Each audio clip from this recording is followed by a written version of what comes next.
ಮಂದಿ ನಮ್ಮನ್ನು ನಾವು ಹೊಗಳ್ಕೋತಾರೆ. ಗುರುವಿನ ಗುಣಗಾನ ಒಬ್ಬರು ಮಾಡಲಿಲ್ಲ ನೋಡ. ನೂರಾರು ಊರೆಲ್ಲ ತಿರುಗಿದೆ, ಸಾವಿರಾರು ಜನರ ಸಂಪರ್ಕಿಸಿದೆ, ಲಕ್ಷೋಪಲಕ್ಷಗಳ ಮಾತುಗಳನ್ನು ಕೇಳಿದೆ, ತಮ್ಮನ್ನೇ ತಾವು ಹೊಗಳರು ವಿನಃ ಗುರುವಿನ ಗುಣಗಾನ ಒಬ್ಬರು ಮಾಡಲಿಲ್ಲ ನೋಡ. ಮುರುಗೇಂದ್ರರ ಗುರು ಸಿದ್ದರಾಮ. ಗುರುವಿನ ಗುಣಗಾನ, ದೇವರ ನಾಮಸ್ಮರಣೆ ಬರಂಗಿಲ್ಲ. ಸಿನಿಮಾ ಹೀರೋ ಬಂದಾನಂದ್ರೆ ಇಡೀ ಕಲಬುರಗಿ ಇಲ್ಲಿರ್ತದೆ ರೀ, ಇಲ್ಲಿರ್ತದೆ. ದೇವ್ರದ್ದು ಚರಿತ್ರೆ ಹಚ್ಚಾರ, ಪುರಾಣ ಹಚ್ಚಾರ, ಪ್ರವಚನ ಹಚ್ಚಾರ, ಬರ್ರಿ ಮ್ಯಾಲೆ ಎಂಥ ಊಟ ಮೃಷ್ಟಾನ್ನ ಊಟ ಹಾಕ್ಲಿಕತ್ತಾರ ಬರ್ರಿ ಅಂದ್ರೆ ಬರಂಗಿಲ್ಲ, ಬರಗುಡಂಗಿಲ್ಲ. ಅದು ಬಂದ್ರೂ ಕೂಡ ಪುಣ್ಯ ಇದ್ರೆ ಇಲ್ಲಿ ಬರಗುಡ್ತದೆ, ಬಂದ್ರೂ ಇಲ್ಲಿ ಕೂಡುಗುಡಂಗಿಲ್ಲ, ಕುಂತರೂ ಕೇಳಗುಡಂಗಿಲ್ಲ, ಕೇಳಿದ್ರೂ ಒಳಗೆ ಇಳಿಗುಡಂಗಿಲ್ಲ, ಇಳಿದ್ರೂ ಅದು ಕ್ರಿಯಾರೂಪಕ್ಕೆ ತರಗುಡಂಗಿಲ್ಲ. ಇದು ಪುಣ್ಯದ ಕೆಲಸ ಇದ್ರೆ ಮಾತ್ರ ಇಲ್ಲಿ ಕೂಡಿಸ್ಬಿಡ್ತದೆ. ಅದಕ್ಕೆ ಶರಣರು ಏನು ಹೇಳಿದ್ರು ಅಂದ್ರೆ, ಶಿವಚಿಂತನೆ ಮಾಡಪ್ಪ, ಶಿವನ ನಾಮಸ್ಮರಣೆ ಮಾಡು, ಗುರುವಿನ ನಾಮಸ್ಮರಣೆ ಮಾಡು. ನಿನಗೆ ಸುಖ ಸಿಗಬೇಕಾದ್ರೆ ಸಾಸಿವೆ ಕಾಳ ಸುಖಕ್ಕಾಗಿ ಹಗಲಿರುಳು ಬಡ್ದಾಡಬೇಡ, ಶಾಶ್ವತ ಸುಖಕ್ಕಾಗಿ ದುಃಖ ನಮ್ಮ ಮನೆ ಬಾಗಿಲಿಗೆ ಬರಬಾರ್ದು. ಅಂಥದ್ದು ಮಾಡಬೇಕಾದ್ರೆ ಭಗವಂತನ ಧ್ಯಾನ ಮಾಡಬೇಕು. ಭಗವಂತ ಒಲಿತಾನೆ, ಅದಕ್ಕಂದ್ರೆ ಭಕ್ತಿ ಮಾಡಬೇಕು. ಭಕ್ತಿ ಮಾಡಿ 3 ದಾರಿಯವಂತ ಮುಕ್ತಿಗೆ. ಒಂದು ಭಕ್ತಿ, ಜ್ಞಾನ, ವೈರಾಗ್ಯ. ಭಕ್ತಿ ಮಾಡಿ ಬಸವಾದಿ ಪ್ರಮತರು ಭಕ್ತಿ ಮಾಡಿ ಮುಕ್ತಿಯನ್ನು ಪಡೆದಿದ್ದಾರೆ.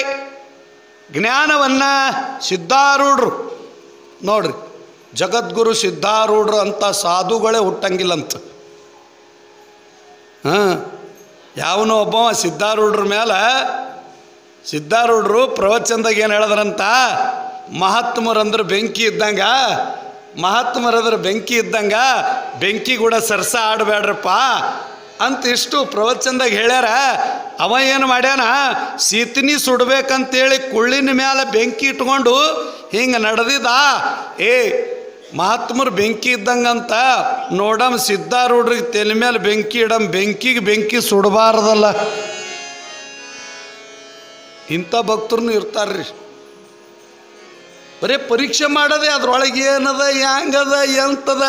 ಅರೆ ನಿನ್ನ ತೊಗೊಂಡು ಏನು ಮಾಡ್ತೀನಿ, ನಿನಗೆ ಒಳ್ಳೇದಾಗ್ಯದಿಲ್ಲ, ಅದ್ರಲ್ಲಿಂದ ನಿನಗೇನು ಪರಿಣಾಮಕಾರಿ ಆಗ್ಯದ ಅದು ವಿಚಾರ ಮಾಡು. ಮತ್ತೊಬ್ಬರು ಗಂಗಾಳದಾಗ ಏನು ಬಿದ್ದದ ಅನ್ನೋದಕ್ಕಿಂತ ನಮ್ಮ ಗಂಗಾಳದೊಳಗೆ ಹೆಗ್ಗಣ ಬಿದ್ದಿತ್ತಂತ. ಅವ್ರು ಗಂಗಾಳದಾಗ ನೊಣ ತೆಗಿಲಿಕ್ಕೆ ಹೋಗ್ಯಾನ ಇವ. ನೊಣ ಬಿದ್ದನು ನಿನ್ನ ಗಂಗಾಳದಾಗ ಅಂತ. ತನ್ನ ಗಂಗಾಳದಾಗ ಇಲಿ ಹೆಗ್ಗಣ ಅದು ನೋಡಲ್ಲ. ಏನು ಬಾಲ್ಯವನ್ನು ಕಳೆದು ಯೌವನಕ್ಕೆ ಬಂದು ನಿಂತಿದ್ದಾನೆ ನಮ್ಮ ಚರಿತ್ರೆ ನಾಯಕ ಯಲ್ಲಪ್ಪ.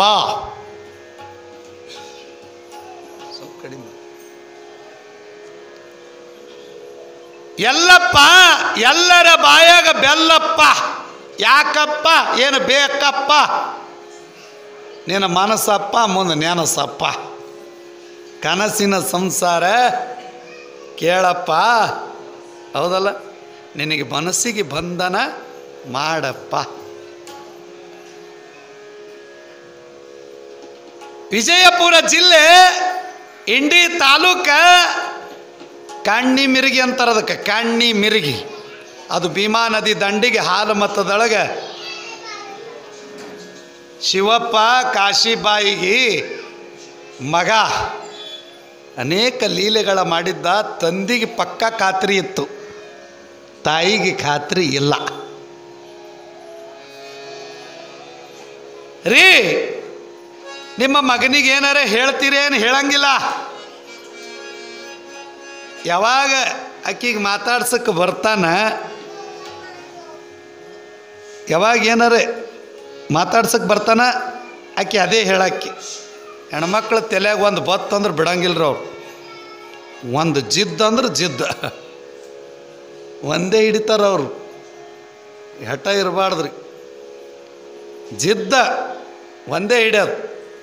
ಏನು ಹೇಳಿ? ಅಲ್ಲ ರೀ, ವಯಸ್ಸಿಗೆ ಬಂದನ ಮಗ. ವಯಸ್ಸಿಗೆ ಬಂದ ಬಳಿಕ ನನಗೂ ಕೂಡ ಸೊಸಿಗೆ ನೋಡಬೇಕು. ಬಿಸಿ ರೊಟ್ಟಿ ಮಾಡ್ದಳಂದ್ರೆ ನನಗೂ ಸಂತೋಷದಿಂದ ಎಲ್ಲರ ಮನೆಗೆ ಸೊಸೆದೇರು ಬಂದಾರ.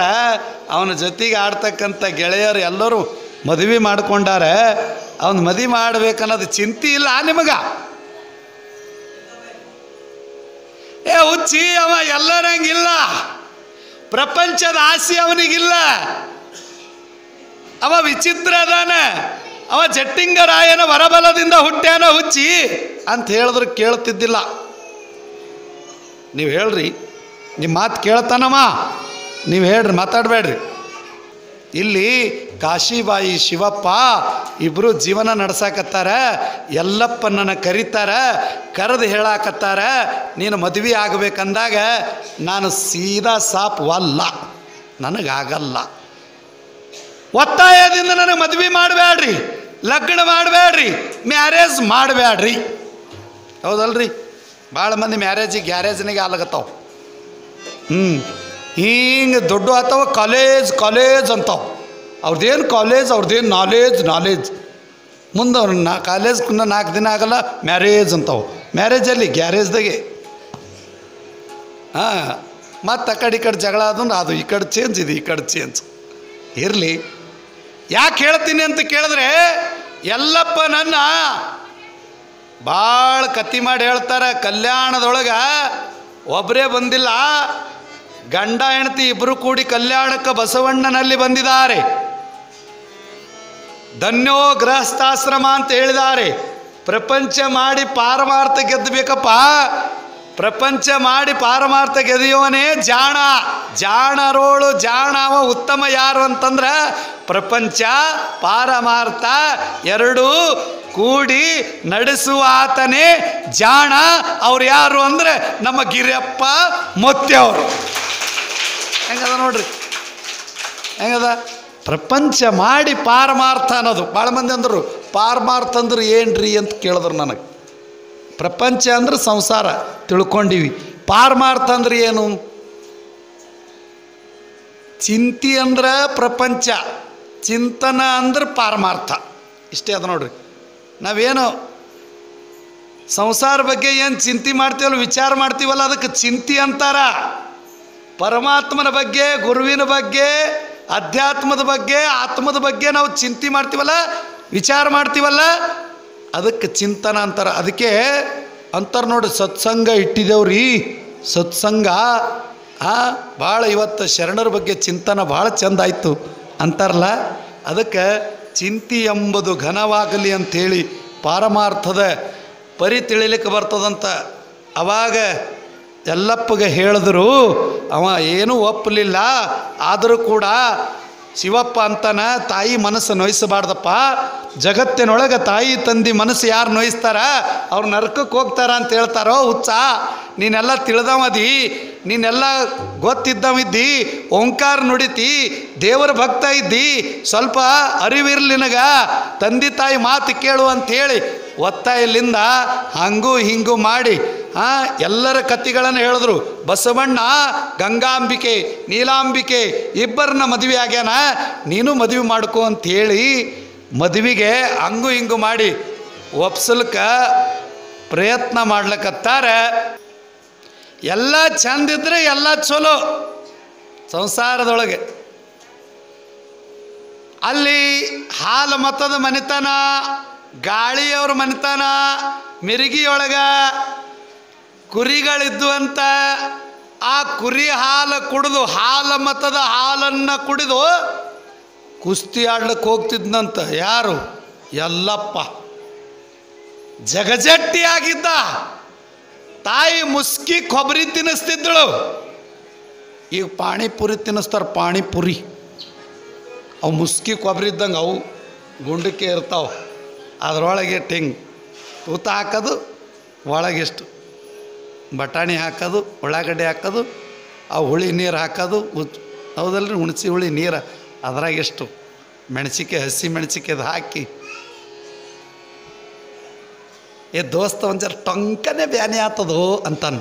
ಹೊಡಿ ಪಾಣಿಪುರಿ ಬಜ್ಜಿ ನೋಡ್ರಿ. ನಮ್ಮ ಕಾಕ ಹೆಂಗೆ ಕುಂತಾರ ಅವ್ರು ಕಡಿ ಅಷ್ಟು ವಯಸ್ಸಾದ್ರೂ ಹೆಂಗೆ ಕುಂತಾರೆ ನೋಡ್ರಿ, ಕಳ್ಳೆಮ್ಮಿಗೆ ಊಟ ಹೆಂಗೆ ಕಡಿ ಇರ್ತದ ಹಂಗೆ ಕುಂತಾರವ್ರು. ರೊಟ್ಟಿ ಯಾರು ಉಣ್ತಾರ ಜಗ ಜಟ್ಟಿ ಹಂಗಿರ್ತಾರಂತ. ಹಿಂಗೆ ಬೆಳೆಸಿದಳು. ಕುಸ್ತಿ ಪೈಲ್ವಾನ್ ಆಗಿದ್ದ, ಕುಸ್ತಿ ಪೈಲ್ವಾನ್. ಕೆಲವು ಮಂದಿ ಅವನಿಗೆ ನೋಡಿ ನೆದರ್ ಮಾಡ್ತಿರತ್ತ, ದೃಷ್ಟಿ ಇಡ್ತಿದ್ರಂತ. ಆ ತಾಯಿ ದೃಷ್ಟಿ ತೆಗಿಯೋತಿಗೆ ಹೇಳ್ತಿದ್ದ, ಯವ್ವ ನಿನಗ ಎಲ್ಲಿ ತನ ದೃಷ್ಟಿ ತೆಗಿತಿ ತೆಗಿ, ಎಲ್ಲಿ ತನ ದೃಷ್ಟಿ ತೆಗಿತಿ ತೆಗಿ, ಇಡೀ ಜಗತ್ತೇ ನೆದರ್ ಮಾಡ್ತು ಅಂದ್ರೆ ಅವಾಗ ನಾನು ದೃಷ್ಟಿ ತೆಗಿಲಿಕ್ಕೆ ನಾನು ನಿನ್ನ ಕೈಯಾಗ ಸಿಗಂಗಿಲ್ಲ, ಈಗೇನು ತೆಗಿತಿ ತೆಗಿ. ವಿಚಿತ್ರ ಮಾತಾಡ್ತಿದ್ದ. ಮಕ್ಕಳು ಚಂದಿರಲಿ, ಮಕ್ಕಳ ಪ್ರೀತಿ. ಯಾಕೆ ಮಕ್ಕಳ ಮೇಲೆ ಪ್ರೇಮ ಮಾಡ್ತಾರೆ ಅಂದ್ರೆ, ನಾವು ಮುಪ್ಪನ ವಯಸ್ಸು ಆದ ಬಳಿಕ ನಮಗೂ ಕೂಡ ಜೋಪಾನ ಮಾಡ್ಲಿಕ್ಕೆ ಹೌದಲ್ರಿ ಬೇಕಲ್ಲ. ಆದರೆ ಈ ಮಿರಿಗಿಯೊಳಗ ಹೆಂಗಾರೆ ಮಾಡಿ ಅವನಿಗೆ ಮದುವೆ ಮಾಡ್ಬೇಕಂತೇಳಿ ಒಪ್ಸ್ಯಾರ.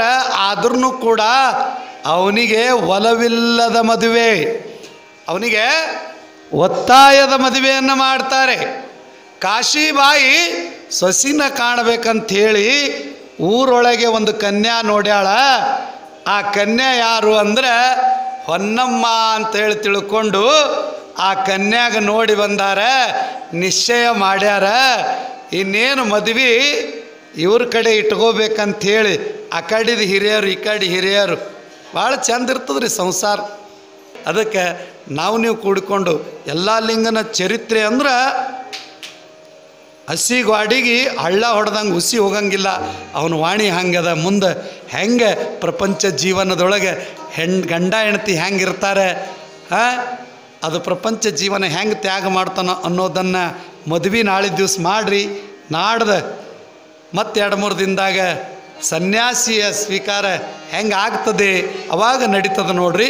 ಪುರಾಣ ವೈಭವ ಪೂರಕ ಪುರಾಣ ಇರ್ತದೆ ಅಂತೇಳಿ ತಿಳಿಸುತ್ತಾ, ನಾಳಿನ ದಿವಸ ವೈಭವ ಮದುವೆ ಸಮಾರಂಭ. ಹೆಣ್ಣಿನವ್ರ ಹೊತ್ತಟ್ಟ ಗಂಡಿನವ್ರ ಹೊತ್ತಟ್ಟ ಈ ಕಡೆ ಗುರುತಾಯಿ, ಈ ಕಡೆ ನೋಡ್ರಿ ಪಂಚರು ಗುರುಗಳು ಸನ್ನಿಧಿಯೊಳಗೆ ಜಗದ್ಗುರು ರೇವಣ ಸಿದ್ದೇಶ್ವರ ಸನ್ನಿಧಾನದೊಳಗೆ ಯಲ್ಲಪ್ಪನ ಮದುವೆ ನಡೀತದ ಅಂದ್ರೆ ಇದು ಭಾಗ್ಯ, ಇದು ಭಾಗ್ಯ, ಇದು ಭಾಗ್ಯ. ಇದು ಮಹಿಮಾ ಪುರುಷ ಅದಾನೆ. ಎಲ್ಲ ಲಿಂಗ ಅಂದ್ರೆ ಸಾಮಾನ್ಯ ಅಲ್ಲ. ಪುರಾಣ ಪುಟ್ಟರಾಜ ಅಜ್ಜವ್ರು ಬರೀತಾರೆ. ಒಂದು ದಿವಸ ಏನಾಗಿತ್ತಂತ ಇಷ್ಟು ಹೇಳಿಬಿಡ್ತೀನಿ. ಪುಟ್ಟರಾಜ ಅಜ್ಜವ್ರಿಗೆ ಮೊನ್ನೆ ಅಪ್ಪವ್ರು ಹೇಳಿದ್ರು ನೋಡ್ರಿ, ಪುರಾಣ ಬರೆಯುವಾಗ ನನಗೆ ವಯಸ್ಸಾಗ್ಯದ, ನಾವು ಅಲ್ಲಪ್ಪ ಅಂತಂದಿದ್ರು. ಇಲ್ಲ, ನೀವೇ ಲಾಸ್ಟ್ ಪುರಾಣ್ರಿದು. ಪುಟ್ಟರಾಜ ಅಜ್ಜವರು ಅವರ ಜೀವನದೊಳಗೆ ಎಲ್ಲ ಗ್ರಂಥಗಳು ಬರ್ದಾರ. 3 ಭಾಷೆಯಲ್ಲಿ ಪುರಾಣಗಳು ಬರ್ದಾರ. ಶರಣನ ಪುರಾಣ 3 ಭಾಷೆ ಬರ್ದಾರ, ಹಿಂದಿ, ಸಂಸ್ಕೃತ, ಕನ್ನಡ. ಎಲ್ಲ ಲಿಂಗನ ಪುರಾಣ ಕೊನೆಯ ಪುರಾಣ ಅವರ ಜೀವನದಲ್ಲಿ. ಅವ್ರಿಗೆ ಬರೆಯುವಾಗ ಮೂಲವ್ಯಾಧಿ ತ್ರಾಸಾಯ್ತು. ನಿಂತು ಪುರಾಣ ಬರ್ದಾರ್ರಿ. ಇದು ಯಾವುದು ಇದೇನು ನಿಮಗೆ ಹೇಳಕತ್ತೀನಲ್ಲ, ಅಷ್ಟು ಸರಳವಾಗಿ ಪುರಾಣ ಹಚ್ಚಿರ್ಲಿ ಅವರು. ಅವರೆಲ್ಲ ಶೋಧನೆ ಮಾಡಿ ಹಚ್ಚಾರಿದು ಪುರಾಣ. ನಿಂತು ಪುರಾಣ ಮಾಡ್ರಂತ, ಪುರಾಣ ಬರ್ದಾರಂತ ತ್ರಾಸಾಗ್ಲಾಗತ್ತದ. ಯಪ್ಪ ಪುರಾಣ ಯಾಕೆ ಬರೀತೀರಿ, ಆಮೇಲೆ ಬರೀ. ಇಲ್ಲೋ ನನ್ನ ವಯಸ್ಸಾಗ್ಯದ, ಅರ್ಧಕ್ಕೆ ಪುರಾಣ ನಿಂದಿರಬಾರ್ದು, ಆ ಮಠದ ಪೂಜ್ಯರಿಗೆ ಫೋನ್ ಹಚ್ಚು ಅಂಥೇಳಿ ರಾತ್ರಿ 12ವರೆಗೆ ಪೂಜೆ ಮುಗ್ದದ.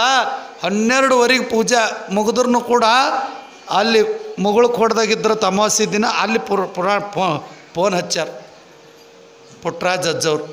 ಅವಾಗ ಮುರುಘರಾಜೇಂದ್ರ ಮುತ್ತಿಯವರು ವಯಸ್ಸಾಗ್ಯದ, ಅಜ್ಜವ್ರು ಫೋನ್ ಬಂದದಂದ್ರೆ ಏನು ಆರಾಮಿಲ್ಲೇನು ಕೇಳು, ಏನಾಗ್ಯದ ಕೇಳಂತ ಗಾಬರಿಯಾಗಿ ಎದ್ದು ಕೇಳಿದ್ರಂತ.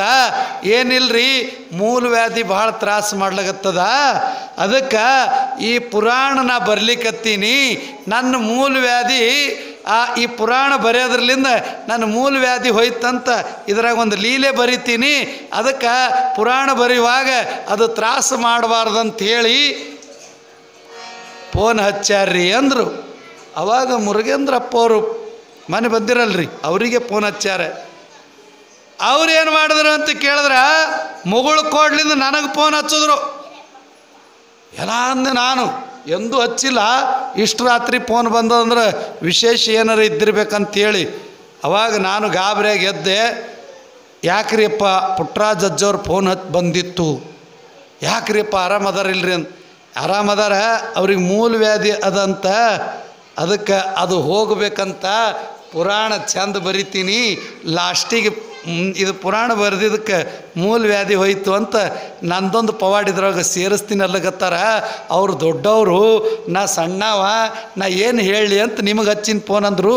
ನಾಂದ ನೀವ್ಯಾಕೆ ಸಣ್ಣವ್ರು ಆಗ್ತೀರಿ, 360 ಮಠದ್ದು ಸಣ್ಣವ್ರಿಗೆ ಕೊಡ್ತಾರೇನು ಸಿದ್ದರಾಮ ಶಿವಯೋಗಿಗಳು, ಅವ್ರದ್ದೆಲ್ಲ ಎಲ್ಲ ಲಿಂಗ ಸಿದ್ಧಲಿಂಗ ಸಿದ್ದರಾಮರದ್ದು 3 ಶಕ್ತಿ ನಿಂಬಲ್ಯವ, ಆ ಮೂಲ ವ್ಯಾಧಿ ಕಳೀರಿ ಅಂತ ನಾ ಅಂದೆ.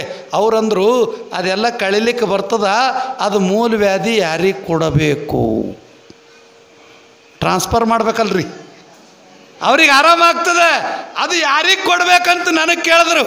ನಾಂದೆ ನಾನು ಅಲ್ಲಿ ವಿದ್ಯೆ ಕಲ್ತು ಬಂದೀನಿ, ನಿಮ್ಮ ಶಿಷ್ಯನೂ ಇದ್ದೀನಿ, ಅದು ಮೂಲ ವ್ಯಾಧಿ ಅವ್ರಿಗೆ ತ್ರಾಸ ಮಾಡ್ತಿತ್ತಂದ್ರೆ ನನಗೆ ಕೊಡ್ರಿಯಪ್ಪ ಅಂದೆನಾ. ನಿನಗಲ್ಲ, ಯಾರ ಮಟ್ಟಕ್ಕೆ ನಿಂದ ಮಾಡ್ತಾರೆ, ಶರಣರಿಗೆ ನಿಂದ ಮಾಡ್ತಾರೆ, ಆ ಮೂಲ ವ್ಯಾಧಿ ಅವ್ರಿಗೆ ಕೊಡಮು. ನೀನು ಪುಟ್ಟರಾಜ್ ಅಜ್ಜರ್ಗೆ ಹಚ್ಚು, ನಾಳಿನಿಂದ ಅವ್ರ ಮೂಲ ವ್ಯಾಧಿ ಹೋಗ್ತದಂತೇಳಿ ಫೋನ್ ಹಚ್ಚು ಅಂದ್ರಿ. ಪುಣ್ಯಾತ್ಮರೇ, ನಿಮಗೆ ಹೇಳ್ತೀನಿ, ಪುರಾಣದೊಳಗೆ ಬರ್ದಾರ ಪುಟ್ಟರಾಜ್ ಅಜ್ಜವರು, ಅಂಥವ್ರಿಗೆ ಪವಾಡ ಆಗ್ಯದಂದ್ರೆ ಎಲ್ಲ ಲಿಂಗ ಏಟು ತಪಸ್ಸು ಮಾಡಿರಬೇಕು ಅಂಥ ಪುರಾಣ. ಅದಕ್ಕೆ ಇವರು ಶೋಧ ಮಾಡಿ ಈ ಪುರಾಣ ಹಚ್ಚಾರ. ಪುಣ್ಯಾತ್ಮರೇ, ಸಾಮಾನ್ಯ ಅಲ್ಲ, ಹುಡುಗಾಟ ಅಲ್ಲ. ನಾ ಸುಮ್ಮನೆ ಇದು ಲಗ್ನ ಪ್ರಪಂಚ ಇದು ಸುಮ್ಮನೆ ನಿಮ್ಮ ನಗಸ್ಗು ಅಂತ ಹೇಳಕತ್ತೀನಿ. ವೈರಾಗ್ಯ ಪುರಾಣ ಪ್ರಪಂಚ ಜೀವನವನ್ನು ತೊರೆದು ಪಾರಮಾರ್ಥದೊಳಗೆ ಬಿದ್ದ ಬಳಕ ವೈರಾಗ್ಯ ಬರ್ತದೆ ಅಂತೇಳಿ ತಿಳಿಸುತ್ತ, ನಾಳೆಗೆ ಹೆಣ್ಣಿನವರು ಹೊನ್ನಮ್ಮನ ಕಡೆಯವರು ಒತ್ತಟ ಆಗಬೇಕು. ಅವರು ಮಿರ್ಗಿಯವರೇ, ಇವರು ಮಿರ್ಗಿಯವರೇ, ಒಂದೇ ಊರಾಗೆ ಊರಂದೇ ಮದುವೆ ಮಾಡ್ಕೋಬೇಕು. ಭಾಳ ಮಂದಿ ಊರಾಗೆ ಮಾಡ್ಕೊಳ್ಳಂಗಿಲ್ಲ, ಅದು ಒಂದು ಜಾನಪದ. ಅದು ನಾಳೆಗೆ ನಮ್ಮ ಗವಾಯಿಗಳು ಹಾಡ್ತಾರೆ, ಇದ್ದೂರಾಗ ನನಗೆ ಕೊಡಬೇಡವ್ವ, ಇದ್ದಲ್ಲಿಗೆ ಮಾತು ಬರ್ತಾವತ್ತೇಳಿ. ಆದರೆ ತಂದೆ ತಾಯಿ ಭಾಳ ಗರೀಬ ಅಂದ್ರೇನು ಯಥಾರ್ಥಿದ್ರು. ಅವ್ರು ಎಲ್ಲಿ ಹುಡ್ಕ್ಯಾಡಕ್ಕೆ ಹೋಗಮ್ಮು, ನಮ್ಮ ಕಣ್ಣೆದ್ರೆ ಬೆಳೆದಾಳು ಹೊನ್ನಮ್ಮ, ಹೊನ್ನ ಅಂತ ಹೆಸರದ, ಆಕಿ ಬಂಗಾರ ಇದ್ದಂಗಳ, ಆಕಿ ನಮ್ಮ ಮನೆ ಸೊಸೆ ಆದಳಂದ್ರೆ ನಮ್ಮದು ಆಸಾಮಿ ಬದಲಿ ಆಗ್ತದಂತ ಹೇಳಿ ನಿಶ್ಚಯ ಮಾಡ್ಯಾರ. ಪುಣ್ಯಾತ್ಮರೇ, ನಾಳಿನ ದಿವಸ ನೀವು ಅಕ್ಷತೆ ಹಾಕಲಿಕ್ಕೆ ಹೋಗ್ತಿರಲ್ಲ, ಊಟ ಮಾಡ್ಲಿಕ್ಕೆ ಹೋದಾಗ ಕಾಣಿಕೆ ಬರೆಸ್ತೀರಿ, ಹೌದಿಲ್ಲ? ಹಾಗೆ ಊಟ ಮಾಡಿ ಬರೋಂಗಿಲ್ಲ. ಅದಕ್ಕೆ ನೀವು ಬರೋತ್ತಿಗೆ ಇಲ್ಲಿ ಅಕ್ಷತೆ ಕಾರ್ಯಕ್ರಮ ಹಾಕ್ಲಿಕ್ಕೆ ಬರೋತ್ತಿಗೆ ಕಾಣಿಕೆಯನ್ನು ಸಮರ್ಪಣೆ ಮಾಡಿರಿ.